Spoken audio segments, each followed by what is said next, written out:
I'll go there. I think Hilarious times. for me, I used to read a lot, even when I was younger. Like, I think the journey that I used to make from school to home was like an hour long on one bus. So I get the 182 from like Sudbury. So it was really long. So I'd get into a habit of like just sitting at the back and reading. And so I started with like these like small little books, you know, like Alex Rider, Skullduggery, Pleasant, you know, the books that like teenagers read, like Cherub. I used to be big into the Cherub series, but I never ventured far from the fiction. It was never anything serious about life and like philosophy. And I always wanted to like, hey, that looks cool, but I just wasn't interested in that until 12 Weeks for Life. And then when you introduced me to that book, and funnily enough, I didn't read that book for a while after you introduced me. So you gave me the book. I checked out Peterson on YouTube, saw his interviews, his podcast. I was like, oh, wow, like this is... And I saw him talk about the book too. Like that was like a big moment where he was like describing like Dostoevsky. And it's like the first time I've heard about Dostoevsky. And I'm like, who's Frodo? Like but it wasn't Frodo. It was someone way more different. And like just going from that and then seeing like the world of books expanded to more than just fiction books, but also like, so I remember this one book, and I think I've shown you before. It's called How to Use Your Enemies. So there was one of those little black books. You know, there was the black book they used to sell like on Amazon. It was like £1 or something. Yeah. So there was like I bought two. I bought one called Socrates. That was like the death of Socrates, when he was about to die, and he gives that long speech, and it's like fucking blew my mind. I was like, someone can speak. It's like, go on, man. Go on, man. It was like, and then there was How to Use Your Enemies by Balsa Gracian. He was some like Spanish priest who talked about how to use people around you for your own usefulness and how to conduct yourself in the right environments and all these different things. And I was coming to new environments at that time, new work, new school, whatever. It was such an enlightening thing for me. And it was like that something was like really formative at that year. Apart from Pearson and 12 Rules for Life, what was the book after that? That when you started reading, it started to like form the person that you are? It's a hard question, isn't it? That was two, especially. That was a compilation of short stories by Tolstoy, and that had like some really, really short stories and some longer stories, some things that he actually experienced. So that was really good. Do you remember the one where they went bear hunting? Yeah. The characters go bear hunting, and I don't know what happened. Like I think they go missing or like he had he was about to get fucked up. I think his comrade or his friend got a shot away at this bear, and it was huge. He had a huge scar. It got very close to that. That's real, dude. And there's another one was like, how much land does a man need? Yeah. Where the guy has like, the devil is like, I'll give you as much land as you can run around, and he just goes round and round in circles. Yeah, he was like, oh, just a bit more, and then I'll go. And then the sun's setting, and then he realizes he won't be able to make it back. He would have had much more than he would have, come to buy, and him running back to again for the same reason that he kept going, caused his death, because he died for nothing. He was trying to win the race. What happens after you win a race? You die. You're dead. So he ended up just. Yeah, he actually did come back, but they like go up to him to say, "Oh, you did it," and he's fucking dead, and they buried him in that spot, and that's how much land he needed, head to toe. How much land is on 6 foot? That's about how much. And then maybe back to back was Hemingway, The Old Man and the Sea, and that was like it's a book you read like once a year.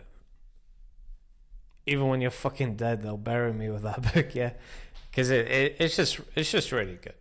It's just so simple, so full of life and wrestling and. Could you explain the synopsis or the plot line of the Old Man and the Sea for someone else? Could you explain what happens in the book? Oh, okay. Just for people who haven't seen. So there's an old man. He's developed a bit of a reputation, but he's getting on Santiago, in his age. He's getting on. I think he's as successful as the other farmers. Maybe they have more people working with them. Like he famously just works alone basically, but he's got to liking this kid, and the kid kind of like likes looking after him and, you know, bringing him coffee and like the news. And the kid's dad does it too, fishing.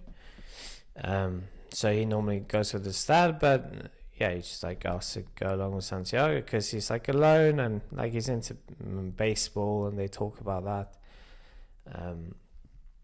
And yeah, he goes out a little further than usual one day. No one else does.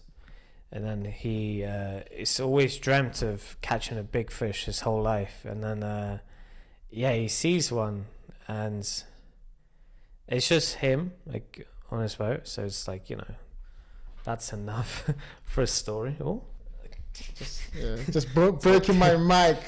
Speaking so much facts. So he's like, he spends several days with this massive, Merlin, a massive, beautiful fish. And he develops a relationship with something he's trying to kill. You understand? So there's something alive in that relationship with the fish that he's trying to, you know, end the life of.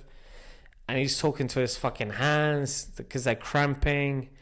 He's like, God, don't you do this? And like he's fucking yelling commands at his hands not to cramp up, not to give up.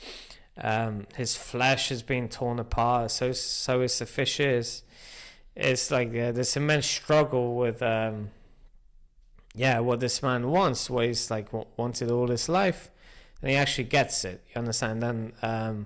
Then you get that lesson of when you get what you want, it does come with a price. So so you're reading through that, and then you're like crying. You're like, oh, Santiago, well done, like that little kid, and you're so happy. And then you turn a chapter, and then there was a shark, and you're like, fuck. You know what's gonna happen, you know. And then that particular like ending, the second part of it, you read super slowly because you don't want it to end. You want to delay the inevitable. Does the shark eat the fish, right? The sharks. But the inevitable happened, and it's even sadder because he knows, you know, and he's cursing at this fish, and he's also apologizing to it. He's like, why did I do this to you? So, you know, why did I do this to you? Now look at you. Really sad shit. And then he does come, and all that's left is the fish's head and the tail, the skeleton. A broken old man who's given literally everything, you know what I mean?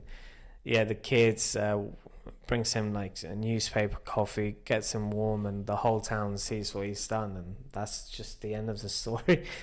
What does the story teach you about life?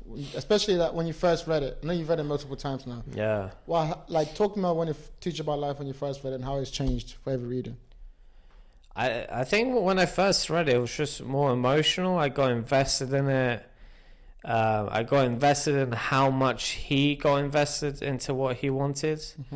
Mm-hmm.